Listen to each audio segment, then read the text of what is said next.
La ville de Xertigny, c'est donc une commune située dans les Vosges, à une vingtaine de minutes d'Épinal, qui a connu un passé industriel et qui aujourd'hui compte 2500 habitants.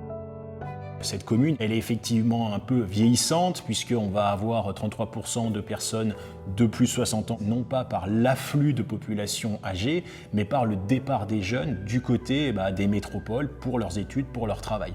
Donc finalement, c'est ça qui est intéressant, c'est que Xertigny peut constituer une espèce d'étude de cas pour voir le vieillissement autrement, pas toujours du côté de la déprise, du côté du manque de dynamisme, du côté du ralentissement, mais plutôt penser le vieillissement comme potentiellement une source de dynamisme pour un territoire. Et de voir quels sont les enjeux aujourd'hui du milieu rural et comment les personnes âgées vivent en fait sur ces territoires ruraux.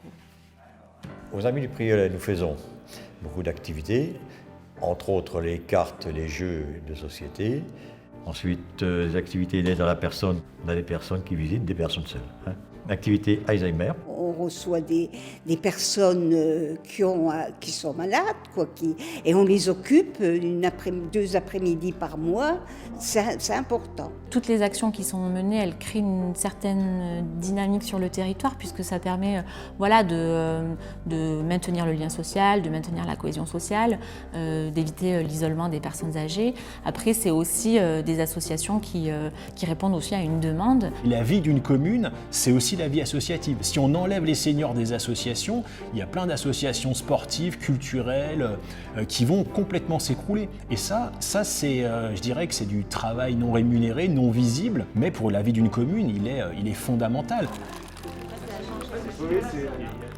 Quand on a fait la recherche, il y a un discours qui nous a souvent été fait, c'est celui vraiment de l'enclavement du territoire, notamment un discours qui est porté plutôt par les représentants institutionnels. Et cet enclavement, il est perçu du fait de la distance avec les grands axes routiers, notamment avec la distance avec Épinal. Or, c'est vrai que quand on questionne les habitants, on se rend compte que cet enclavement, il n'est pas nécessairement perçu par tous de la même manière. Moi, je ne me sens pas du tout enclavé, non. Nous avons tout. Une maison de santé, vous avez une pharmacie, vous avez des supermarchés, vous avez une maison des associations, vous avez tout ce que vous voulez.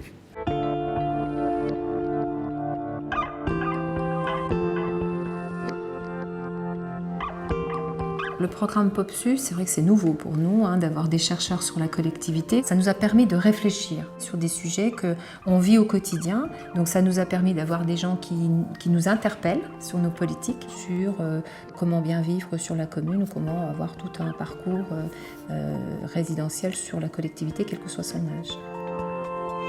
Notre ambition au niveau des élus de la commune de Xertigny, c'est vraiment faire que les Xertignois puissent vivre tout au long de leur vie sur notre commune, quel que soit l'âge, et trouver l'habitat qui leur convient et les services nécessaires pour bien vivre sur notre commune.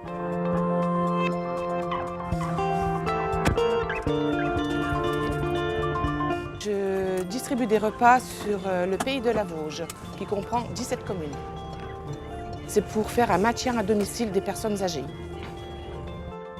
L'association du portage des repas est fondamentale sur nos territoires puisqu'elle permet aux personnes en difficulté pour se faire ces repas d'avoir la livraison d'un menu tout à fait adapté à leur santé et la visite, j'ai envie de dire, parce que c'est plus qu'une livraison. Comme ils disent, je suis leur petit rayon de soleil. C'est très important d'avoir une compagnie, discuter. Voilà, c'est plus qu'un portage de repas. On est une grande famille. Voilà.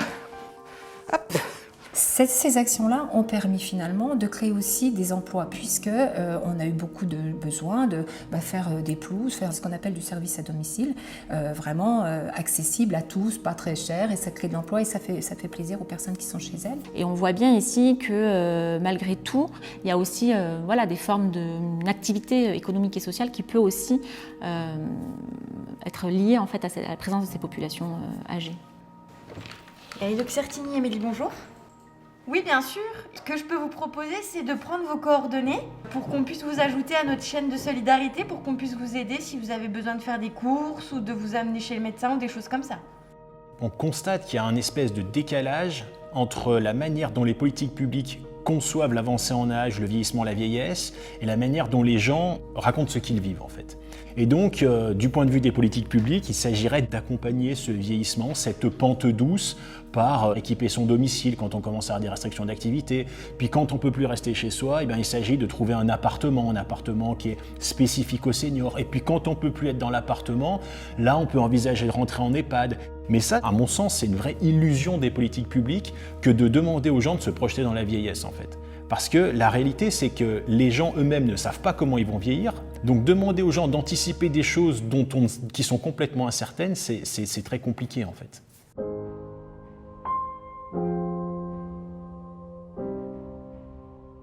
J'ai eu des problèmes de vue, je suis pratiquement aveugle, donc je ne pouvais plus rester toute seule.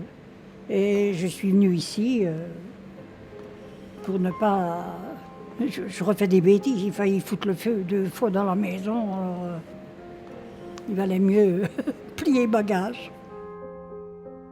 C'est à peu près 780 000 personnes qui vivent aujourd'hui en EHPAD en France. Plus de 60% des gens qui entrent en EHPAD n'ont pas choisi d'y entrer. On y va, entre guillemets, un peu forcé. Mais toutes ces moyennes, tous ces chiffres, en fait, ça ne dit pas grand-chose des EHPAD. L'EHPAD fait partie du territoire. Ce n'est pas quelque chose à part. C'est-à-dire qu'il faut qu'on puisse sortir, qu'on puisse participer. On a été au cirque, on a été au théâtre, on va à la fête d'Épinal. Vous voyez, ce que je veux dire, on doit participer à la vie. Et c'est pour ça que cette structure est très ouverte et très lumineuse. Quand vous regardez par les fenêtres, vous voyez, voilà. Effectivement, on a une vue aussi sur le funérarium. Et dans une ville, il y a ça. Ça fait partie de la vie. Je vais planter un oranger, là où la chanson n'enverra jamais. Notre rôle, nous, au niveau collectivité, c'est aussi de créer des logements adaptés aux personnes qui auront perdu leur mobilité, qui ne pourront plus vivre dans les hameaux. Mais par contre, il y a quand même une transition entre tout ça, entre le chez-soi, l'EHPAD. On peut créer des résidences seniors et c'est notre prochain programme. Sur mon bateau. Je trouve que c'est ça qui est intéressant sur la commune de Certigny, c'est qu'on pense le vieillir à domicile en même temps que le vieillir en EHPAD. Et donc, ça nous amène à ce qui, à mon avis, a du sens sur ce territoire-là, c'est la notion de maillage, en fait. C'est-à-dire qu'on pense les choses ensemble. On voit les personnes âgées qui vivent dans le centre-bourg, on voit les personnes âgées qui vivent isolées dans les hameaux, et on voit aussi les personnes âgées qui vivent en EHPAD. Et tous ces gens-là sont des résidents de Certigny. Et en fait, on s'intéresse à tous en même temps, sans forcément se projeter avec une seule solution idéale pour tout le monde.